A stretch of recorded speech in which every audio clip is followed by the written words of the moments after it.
대표님.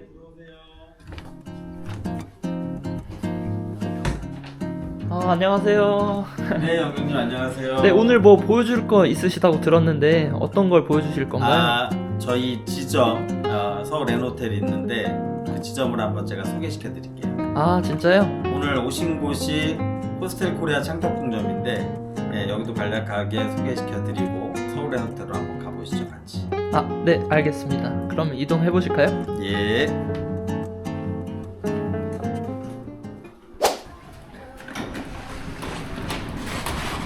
이곳이 호스텔 코리아 창덕궁점이고요. 호스텔은 3, 4, 5층, 그 다음에 2층은 저희 사무실, 그 다음에 1층은 리셉션으로 이루어져 있습니다. 지하랑 1층은 현재 임대 주고 있고요. 지하에는 교복물, 그 다음에 1층에는 하나는 좀 공실인데 세븐일레븐 편의점이 이렇게 입점해 있어요. 호스텔 1층에 편의점이 있으니까 엄청 손님들이 편하실 것 같은데요? 예. 요 근처에 있는 저희 지점 하나 또 보여드릴게요. 네, 알겠습니다. 이쪽이 안에 내부로 들어가시면 이제 익선동 지역이고요. 이쪽이 익선동이에요? 예. 외국분들 엄청 많으시네요. 예, 지금 서울 시내에서 제일 핫한 곳이죠. 저기 오른쪽에 보이는 게 호스텔 코리아 익선점입니다. 여기구나. 객실 20개 정도 있는 자, 그럼 이번에는 저희 어디로 가게 되는 건가요? 저희가 이제 오픈한 지는 한 7년 됐고요. 서울 N호텔이라고 호스텔로 인허가 받은 그런 건물입니다. 객실은 한 100개 정도 되고요. 7년 전에 이제 호스텔 인허가로는 100개를 넘긴 호스텔 치고는 사이즈가 큰 건물이죠. 지하 2층에 지상 14층으로 이루어진 건물입니다. 그럼 호스텔이라고 하셨는데 주로 손님들은 외국분들이 많이 오시나요? 저희 호텔 같은 경우에는 뭐 호스텔 코리아 창덕궁점도 그렇고 외국인 비율이 거의 90% 이상이고요. 다운타운 내에서는 외국인 비율이 압도적으로 높습니다. 손님들 연령대는 어떻게 되시나요? 서울 시내에 있는 중저가 호텔은 거의 20, 30대? 외국인 분들도 20, 30대 MZ세대들이 많은 성향을 보이고 있고요. 그리고 요 동대문 지역, 지금 가는 쪽이 이제 동대문 동묘 지역인데 여기서는 일본 분들도 많이 오고 계십니다. 평일에도 손님들이 가득 차나요? 아마 이제 호스텔 운영하실 분들이 과연 내가 호스텔이라는 사업을 했을 때 이것이 잘 될지, 그 다음에 수익을 얻을지 궁금해 하시잖아요. 저희 호텔 자료이긴 하지만 지금 점유율 같은 경우는 저희 같은 경우는 저렴하기 때문에 가격이 비는 공실 없이 거의 100% 다 객실을 판매하고 있습니다.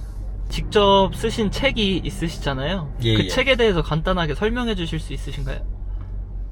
일단 책 제목이 나는 꼬마 빌딩 대신 꼬마 호텔에 투자한다라는 책이고요.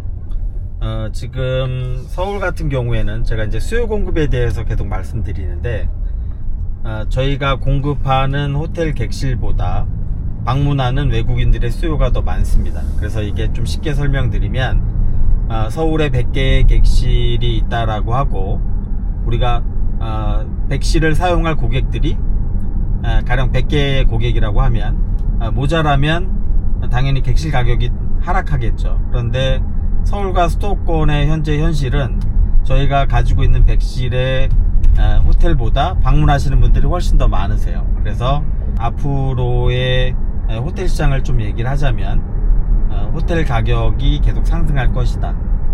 당연히 수익률은 더 좋아지겠죠. 그런 시장으로 변화하고 있습니다. 저희가 가는 서울 N호텔이 있는 지역은 일반 상업지역이거든요. 그래서 이제 조금 복잡하게 건폐율 용적률로 설명할 수 있는데 건폐율은 60%에 용적률은 기준은 500%인데 그 안에 용도지역을 맞추면 800%까지 개발할 수 있는 지역입니다. 그래서 저희 같은 경우에도 한 750% 정도의 용적률을 받아서 지상 14층을 건축을 한 그런 호텔입니다. 그래서 각 층별로는 한 층당 8개의 객실이 있고요. 그리고 조금 특이한 부분은 2층에 도미토리 룸이라고 하는 한 10분 정도의 모르는 사람들이 같이 쓸 수 있는 그런 객실이 있습니다. 그 부분은 제가 가서 한번 보여드릴게요. 알겠습니다. 서울 N호텔 같은 경우에는 전체적인 연면적이 1000평 이상이 되는 곳이거든요. 그래서 저희도 기존에 저희가 호텔을 개발을 하면서 저희 호텔을 개발한 건수만 해도 지금 수십 건이 되는데, 그 중에 하나가 요 1000제곱미터 한 330평을 넘어가게 되면 해야 될 설비라든지 소방 관련된 시설들이 상당히 많아집니다. 그래서 제가 가서 보여드리겠지만 저희가 지하층에 비상용 발전기가 있고요. 그 다음에 그 안에 변전소라든지, 그리고 의외로 저희가 각 실마다 다 스프링클러가 설치가 되어 있는데, 이 스프링클러가 그냥 설치만 하면 되는 것이 아니라 저수조라고 해서 어마어마하게 큰 사이즈의 물을 가둬두는 이런 시설들이 있습니다. 그래서 저도 제가 이 호텔을 개발하면서 이 생각보다 규모가 있는 호텔들이 이 소방시설이나 관련된 설비들을 마치고 그 다음에 운영하는 것이 이게 참 쉽지 않다 라는 것들을 깨닫게 해준 그런 호텔입니다. 그래서 아마 여러분들 제가 가서 그 내부의 시설과 관련된 것들 다 보여드릴 테니까요, 앞으로 호텔 개발하실 때 좋은 참고가 됐으면 합니다. 지금 저희가 동대문을 지나고 있는데, 요 동대문이나 요 동묘 구제시장 같은 경우가 내국인들 입장에서는 뭔가 좀 복잡하기도 하고, 그리고 좀 약간 뭐라 그럴까요, 너무 사람도 많고 이런 부분들이 있는데, 이게 외국인들 입장에서는 우리가 저도 여행 가면 항상 시장 가보거든요, 그 지역에. 그래서 그런 관점에서 보면 이것도 하나의 커다란 관광 자원이다 라고 말씀드릴 수 있어요. 그래서 저희 호텔 주변에 있는 동묘 구제시장에 외국인들이 너무 좋아하세요. 그래서 아마도 조금 시간이 지나면 저희가 내국인들이 뭐 저희 때만 해도 성수동 지역이 별로 그렇게 핫플레이스가 아니었는데, 이제 동묘라는 지역이 그런 핫플레이스로 변하지 않을까 하는 생각도 한번 해봅니다. 그래서 이 오래된 구도심 지역들이 외국인들이 왔을 때 훌륭한 관광 자원이 될 겁니다. 그리고 오래된 이 노포들도 많고요. 그리고 맛집들도 상당히 많습니다. 그래서 오히려 지금은 우리가 한국적인 것을 외국인들에게 맞출 필요가 없을 것 같아요. 그러니까 우리가 되게 맵다고 생각했던 불닭볶음면 같은 경우도 뭐 불닭 챌린지까지 하잖아요.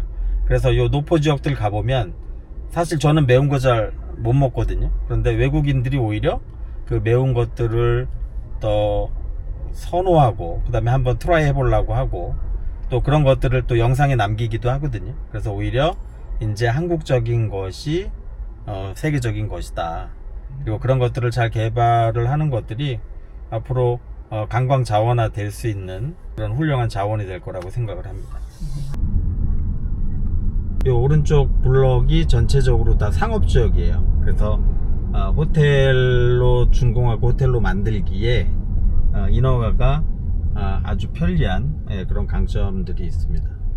저희 호텔이 가지고 있는 강점이 이 버스 전용 차로에서 공항버스가 씁니다. 그래서 공항버스에서 내려서 호텔까지 거리로 따지면 한 50m 밖에 안 되거든요. 1분 거리 안에서 호텔로 이동할 수 있습니다. 그게 이제 저희 호텔이 가지고 있는 강점이고요. 중저가의 호텔들은 물론 시설도 좋고 여러가지 서비스도 좋으면 좋겠지만, 리저너블 프라이스의 가격과 그리고 위치만 좋으면 호텔을 운영하시는데 크게 어려움이 없을 겁니다. 그래서 저 말고도 뭐 호텔이나 에어비앤비나 게스트하우스나 외국인 대상 숙박을 하시는 걸 컨설팅 해주시는 분들이 다 위치하는 이유가 그런 데 있습니다. 왜냐면 내가 인천공항으로 입국해서 이동하기 힘들다라고 하면 또 캐리어를 또 이게 보통 우리가 갖고 움직이잖아요. 캐리어와 배낭들을 메고 이동거리가 길어진다라고 하면 상당히 힘든 부분들이 있습니다. 그래서 교통편과 숙소가 일단은 멀지 않아야 좋은 숙소가 이제 선택하는 그런 또 속성이 또 되겠죠. 저기 앞에 보이는 호텔이고요.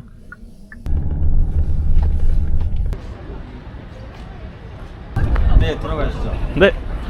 여기가 지하 2층에 지상 14층 제가 운영하고 있는 호텔입니다. 네. 우선 1층은 리셉션이고요. 요새는 무인화돼서 무인 체크인 시스템도 많이 쓰고 있는데 일단 저희는 지금 오픈한 지 한 7년차, 8년차 되다 보니까 아직 그 시스템은 쓰고 있지는 않습니다. 1층에 이렇게 코인 세탁기 있고요. 그러니까 저희 호텔은 기본적으로 호텔에 주차시설이 4대밖에 없어요. 그런데 이제 호텔에 주차시설이 부족하지 않냐라고 말씀하시는 분들이 있는데 아마 우리가 뭐 도쿄라든지 뭐 오사카를 간다라고 하면 보통 차 갖고 가진 않죠. 그러니까 외국인들 입장에서는 똑같습니다. 그러니까 서울에 관광 오면서 차 갖고 차를 렌트해서 움직이진 않거든요. 그래서 주차장이 없더라도 충분히 호텔 운영하는데 어려움이 없습니다. 엘리베이터 타고 위로 올라가 볼게요. 요 엘리베이터에 대해서 저희가 말씀을 좀 드리면 저희가 한 층에 기준평 수당 객실이 8개인데 또 14층이잖아요. 그래서 저희가 건축 계획 할 때도 엘리베이터가 좀 부족하지 않냐 라는 의견들이 많았습니다. 저희가 뭐 7년 이상 운영하고 있지만 운영에 크게 불편함이 없거든요. 근데 이 호텔을 계획하는 사람 입장에서는 수익률도 생각을 해야 되거든요.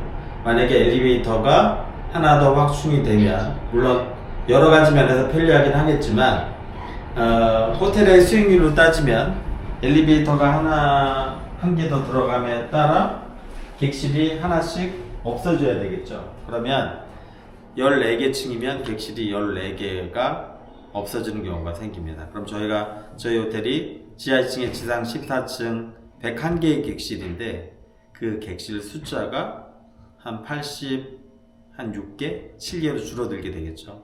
그럼 우리가 지금 현 시점에서 객실당 한 300만 원 정도의 매출액을 올리는데 한번 따져보세요. 월별로 따지면 얼마인가. 그러니까 적어도 한 달이면 한 4천만 원 돈, 1년이면 무려 5억 원 정도의 매출액이 줄어드는 겁니다. 그러면 호텔을 우리가 만들고 나서 뭐 1, 2년 운영하는 사람들은 없잖아요. 이것을 10년만 따져보면 보통 우리가 10년 감가상각하니까 무려 50억이라는 매출액이 날아가는 겁니다. 그래서 이 호텔을 계획하고 이 전체적으로 오가나이즈 하는 것이 막연하게 간단하진 않다. 그래서 이것들이 물론 건축사분들도 중요하고 인테리어나 구조를 짜시는 분들도 상당히 중요하지만 이것을 운영해서 나온 경험이 이 건축 설계와 맞물려 돌아가야 됩니다. 제가 시도를 좀 보여드릴게요. 예, 이쪽은 트리플룸이고요. 저희가 기준 평수는 거의 다 비슷합니다. 근데 이 안에 가구를 2층으로 하나 더 배치함으로써 이제 고객 입장에서는 추가 비용, 뭐 보통 한 15,000원 정도 받고 있습니다. 그 비용으로 3명이서 숙박을 할 수 있는 거죠. 물론 좁기는 하지만 내가 만약에 도쿄를 간다라고 생각을 해보세요.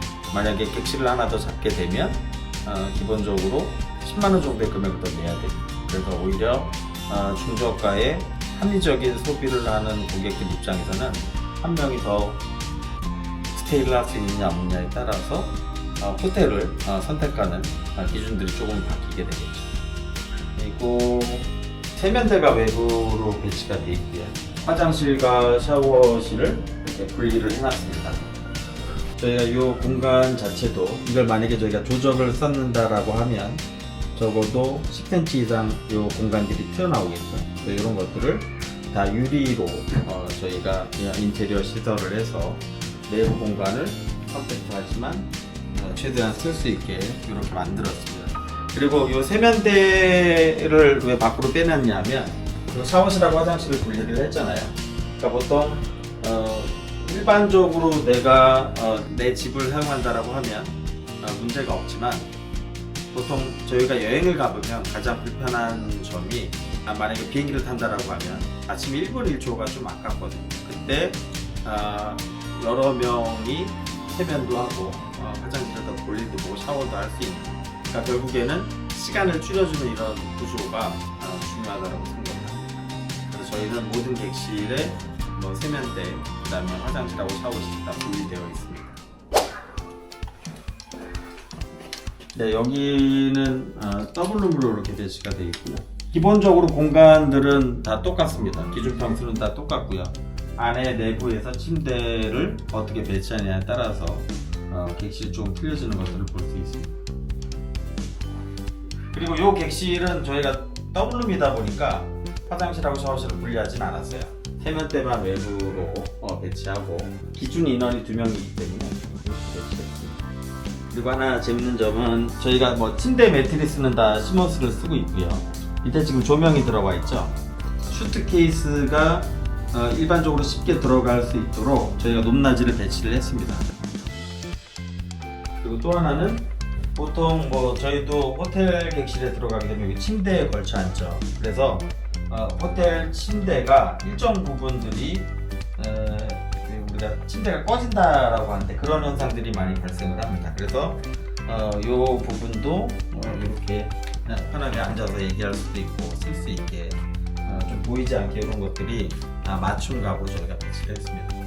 그리고 이 책상 같은 경우에도 곡선 줄기 보이시죠? 그래서 미묘하게 한 10cm 미만 정도 차이가 납니다. 그래서 다 맞춤 가구로 기준 평수가 저희가 한 4평 정도 되기 때문에 이 평수에서 어떻게 가구와 식기를 활용하느냐에 따라서 고객들이 상당히 불편할 수 있거든요. 그래서 전체적인 구조 내에서 다 맞춤 가구로 저희가 세팅이 됐다는 것들을 말씀드립니다. 네, 여기는 트윈으로 침대가 이렇게 배치가 되어 있고요. 아까 말씀드렸듯이 저희 기준층의 객실들은 내부 사이즈는 다 똑같습니다. 그래서 가구 배치를 어떻게 하느냐, 침대 배치를 어떻게 하느냐에 따라서 공간의 차이가 있고 객실 단가의 차이가 있다, 이렇게 보시면 돼요. 그리고 나머지 화장실, 샤워실 세팅들은 다 기본적으로 똑같습니다. 그리고 저희 같은 경우에는 뭐 지금은 그게 뭐 별다른 비교 이유가 없지만 어디 가든지 와이파이가 되게 잘 터집니다. 그래서 오히려 고객들 입장에서는 와이파이 안 되면 되게 열받잖아요. 우리가 외국에 나가서라도. 그래서 뭐 그런 것들, 그 다음에 이제 TV의 채널이라든지 어떻게 보면 K컬처, K웨이브를 즐기러 오는 고객들이 많기 때문에 20, 30대 고객들을 대상으로 오히려 가성비 있는 객실을 공급하는 것이 낫다라고 생각을 해서 그런 것들이 인테리어에 녹여져 있습니다. 여러분들 객실 들어오실 때 하우스키핑이라고 얘기하셔야 됩니다. 독 두드리고 하우스키핑 이렇게 하셔야 됩니다. 이것도 아까와 비슷한 객실이고요.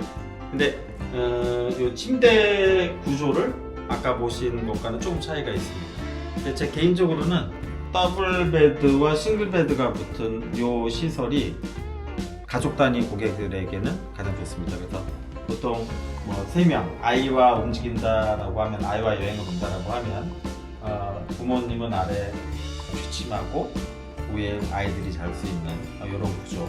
근데 만약에 이게 트리플룸이 아니라고 한다면 객실 하나 더 예약해야 되는 경우도 있고, 또 다른 경우에는 추가 비용이 상당히 많이 들어갈 수도 있습니다. 네, 엘리베이터 보시면 저희가 지하 2층에서 지상 14층까지 되어 있고요. 지금은 이제 2층에 도미토리 룸에 가볼 겁니다. 도미토리 룸은 한 10명 정도가 따로 쓰는, 침대 베드 하나당 저희가 판매를 하고 있고요. 저렴한 금액에 보통 한 2, 3만 원대 하니까 하루 서울에서 스테이할 수 있는 좋은 시설입니다. 네, 이쪽이 도미토리 객실이고요.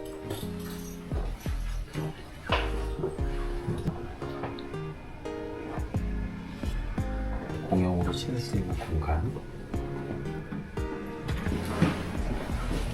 샤워실이 이렇게 공용으로 비치가 되어 있습니다. 샤워실하고 화장실이. 그리고 오른쪽은 여성 전용. 여성 전용은 저희 남자니까 못 들어갑니다.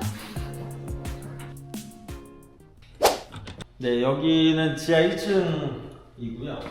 저희 아침에 조식할 수 있는 공간으로 이루어져 있습니다.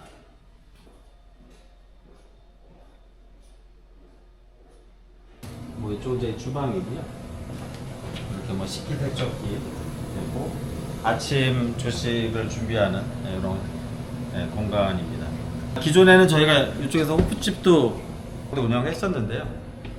지금은 아무것도 안 합니다.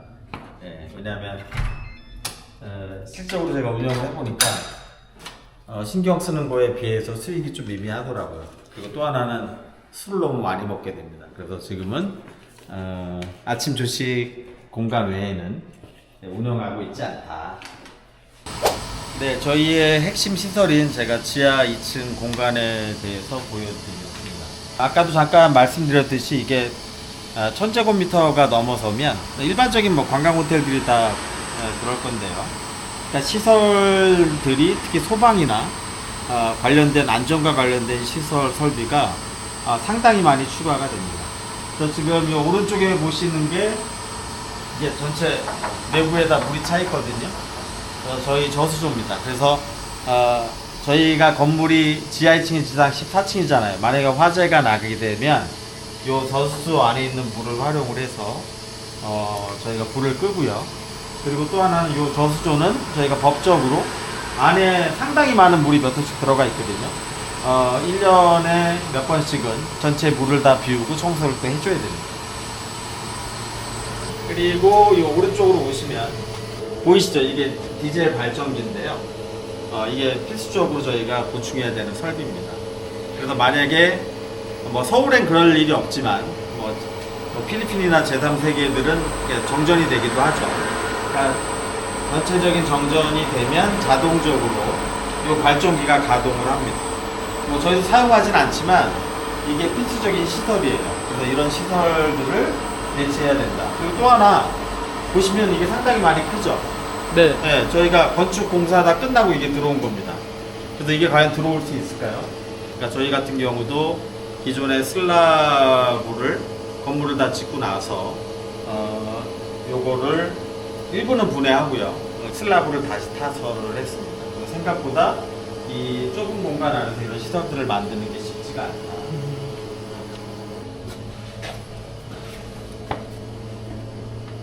네, 그리고 이게 이제 내부의 저희 변전소입니다. 상당히 크죠. 오. 저희 전체 전기를 아우르는 이런 시설들을 다 보강을 해야 됩니다.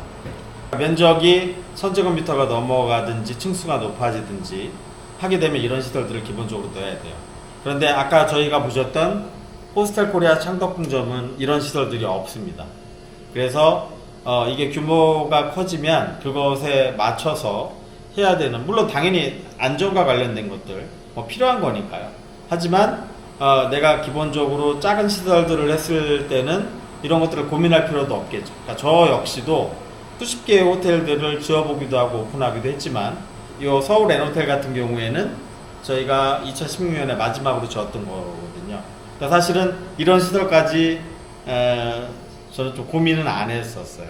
근데 생각보다 이런 시설들이 들어가면서 건축 비용도 많이 들어가고, 그리고 제가 생각했던 건축 기간보다 상당히 많이 들었다. 이런 부분들은 제가 경험했던 부분들을 여러분들이 시행착오하지 않게 도와드릴 수 있는 부분인 것 같습니다. 사람들이 설비 관련된 부분들을 생각을 안 하는데 실질적으로 호텔을 운영하면서 가장 문제되는 것들이, 물론 고객들에게 좋은 서비스를 제공해야 되고 기본적으로 친절하게 운영해야 되는 부분들도 있지만, 사실은 더 중요한 것이 겨울에는 따뜻한 물 잘 나와야 되고요. 그리고 여름에는 시원해야 되고요. 그런 모든 것들을 제공하는 것이 저희가 지하 2층에 있는 요 기계 설비입니다. 그래서 어떻게 보면 요 시설들이 단 1시간이라도 만약 고장나고 운영이 안 된다라고 하면 고객들이 어마어마한 컴플레인이 있겠죠. 그러니까 저희 같은 경우에도 전체 객실, 100여 개 객실에서 트리플룸이나 도미토리까지 합치면 하루에 250명의 고객들이 투숙하고 있습니다. 그러니까 이분들에게 불편하지 않도록 온수를 공급하고 난방을 공급하고 에어컨을 공급한다는 것이 사실 쉬운 일은 아닙니다. 그래서 호텔이라는 것이 우리가 눈에 보이는 것도 있지만 눈에 보이지 않는 이런 백오피스 부분, 특히 설비 부분들이 잘 운영되고 그 다음에 편리하게 설계가 되어야 호텔 운영하는데 걱정이 없습니다. 왜냐하면 이 시설들은 처음에 한번 만들어지면 바꾸기가 너무나 많이 힘들어요. 특히 설비 부분. 그래서 이런 부분들을 호텔을 운영하기 전에 어떻게 최적화하고 최유할 것인가 신경을 써야 된다. 이 부분이 중요하다고 생각을 합니다. 그리고 이쪽은 저희 호텔의 온수와 그 다음에 뭐 난방수 이런 것들을 공급하는 시설들이고요. 이렇게 보시면 알겠지만 생각보다 되게 중구장대합니다. 그리고 또 하나는 고장날 것을 대비해서 이 시설들은 다 병렬로 배치를 한다라고 해주시면 될 것 같아요. 기본적으로 이렇게 보면 파이프 사이즈가 상당하죠. 이런 설비들이 마지막에 에노텔을 지으면서 알았던 그런 방법들입니다. 100여 개 객실에 안정적으로 온수와 관련된 시설들을 공급할 수 있는 것들이 저희가 지하 2층도 층고를 5m 이상 팠거든요.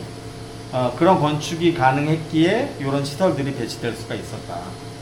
여기 보이는 이 설비들이 가정용 보일러 비슷하죠. 그러니까 예전에는 이런 중대형의 시설들을 배치할 때는 저희가 뭐 군산이라든지 다른 지역에도 그렇게 설비를 하고 나는데 6만짜리, 7만짜리 큰 보일러를 시공을 해서 온수통에 온수를 데워서 그리고 펌핑을 인버터 펌프를 가지고 펌핑해서 온수를 공급하곤 합니다. 그런데 저희 같은 경우에는 이게 캐스케이드 보일러인데요. 요새는 많이 활용을 하고 있습니다.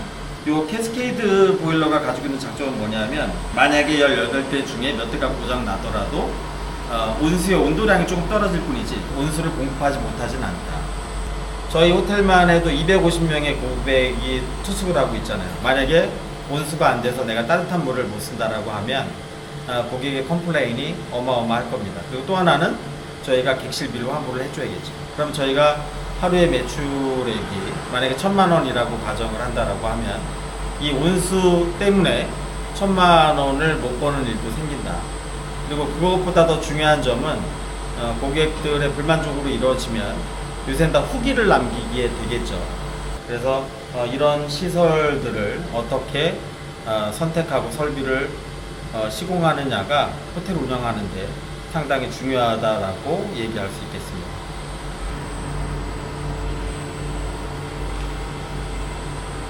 여기에 많은 장비들이 있는데요.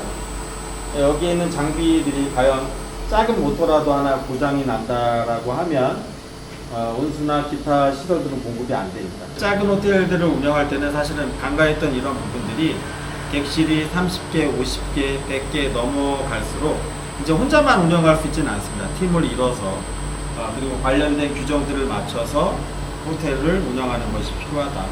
그래서 내가 객실을 10개짜리를 운영했을 때와 30개짜리를 운영했을 때와 50개짜리를 운영했을 때와 100개짜리를 운영했을 때 운영의 방법이 틀려지고 그 다음에 내가 생각하지 못했던 부분들을 계획할 때 좀 다르게 적용되는 것들이 필요하다고 생각이 됩니다. 오늘 호텔 잘 구경했습니다. 제가 보니까 공간 활용을 진짜 잘하신 것 같아요. 저희가 의외로 지금 객실 수는 많은데 대지 평수는 92평밖에 안 됩니다. 그래서 92평에 공용 공간 제외하고 객실 8개 넣는 것이 사실은 쉽지는 않아요. 이걸 아마 건축해 보신 분들이나 뭐 건축사나 인테리어 하시는 분들은 잘 아실 겁니다. 간략하게 제가 서울 에노텔 투어는 마쳤고요. 혹시 궁금하신 점 있으시거나 뭐 질문할 거 있으신 분들은 밑에 댓글 달아주시면 제가 성심성의껏 댓글 달아드리도록 하겠습니다. 그리고 좋아요, 구독 부탁드립니다. 감사합니다.